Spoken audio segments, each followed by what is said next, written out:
go deeper into belief layer. So thoughts can be altered, cannot be altered. What is stopping us to alter the thoughts is our belief system. So when we change our belief system, it is easy to alter the thoughts. So we work at the belief system. So that kind of therapy is called as RACBT. It is a coaching style. So we cannot use RACBT for everyone because everyone cannot identify their own belief system and they can work on reframing them. So for a temporary relief, temporary problem solving, we will be working only on the thoughts. But if at all you want to get rid of through to a deeper level from the root level, we need to apply the RACBT, right? So now you understood two kind of psychological tools which are actually used for healing, helping people to come out of their issues and concerns. Now there is another technique. Ma'am, 1 minute. Can you repeat RACBT? RACBT works on belief system. Sorry? RACBT works on belief system. Right from the core, you will be reframing the core object, core belief system of the client. So that is where it stays, right? Exactly. I want my child to be like this. If child is not like that, you are getting upset. Okay. So if you change the thought, that is different, but going and working at the belief level, a child means if at all like this, only she'll flourish. A child with good discipline will flourish. It is our belief system. So we need to alter the belief system so that automatically the thoughts will be changed. Okay. So what is the difference between this CBT, working at thought level, and working at belief level? When you work only at the thought level, you will overcome only that particular situation. Today, some issue, some concern with my spouse, I am working at that thought level, only that issue will be resolved. But tomorrow, some other issue may pop up in my life. In the similar way, with my team, with my in-laws, with my kids, with my peer group, anywhere in the world, only if at all I have that particular, this movement, that problem will be resolved. But when you use the RACBT, that is working at your core belief system, and you alter your belief system, then again, such kind of thoughts don't at all repeat in your life. That is the difference between these two things. Okay. These two things are working at the conscious mind level. RACBT, CBT, we will be working at the conscious level, with open eyes, we will be thinking logically, we will be applying this, and we will be trying to reframe it. Now comes the another two tools that we use actually. There are many other therapies, but most of the therapies comes to this style only. Acceptance therapy is there, some other therapy is there, but all of them works beyond only this, changing these thoughts and changing these beliefs, works around them only. So now comes another tool, that is neuro-linguistic programming, NLP.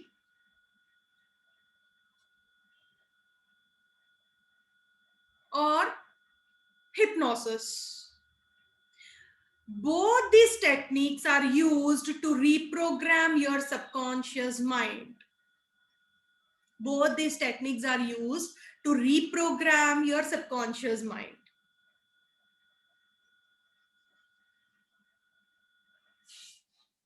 If you all remember, at the very first stage, we discussed about conscious mind and subconscious mind. What are the duties and the role of conscious and subconscious, right? And all these emotions and beliefs are stored in our subconscious, and which allow to save this data in our subconscious is our conscious mind, because conscious mind have some filters. Conscious mind have filters.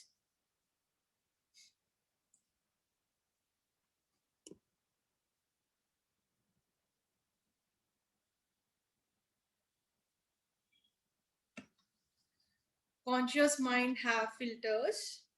So they start filtering the things and they take and save in the database of the subconscious mind. So when conscious mind is gateway to the subconscious mind. Understand it very carefully. Though all the database from many lives is saved in the subconscious, but the database which allows into subconscious is our conscious mind.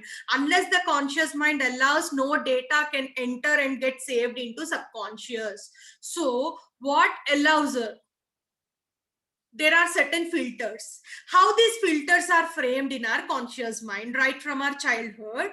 Our environment plays a key role on the filters. Our cultural values, our peer group, like, our beliefs. Beliefs are framed from what? We all believe manners in a certain way. Western cultures may believe manners in certain other way. We all believe respect means some other way. The same definition varies for the Western culture. So how this is getting impacted in our mind is through the information we are taking from the external world and filtering them basing on the cultural impact or instructions given by our parents, friends, and that data is gone and feeded into our subconscious mind. Okay, so this is how the mind actually gets programmed. Now, by using NLP, why NLP plays a key role in reprogramming subconscious mind is, if you take any negative emotion, you are reacting to a happened event. You are reacting to a happened event. Why you are reacting to a happened event is because that visual is still there in your mind, or that sound is there still in your ears. So you are recalling them, and where this recall is happening is in your mind. And what is helping for this recall is your 5 sense organs, which Krishna mentioned as Indriyas. Panchendriyas, our 5 sense organs, process all data, and it gets stored in our memory. And whenever the memory flashes, we tend to react to it.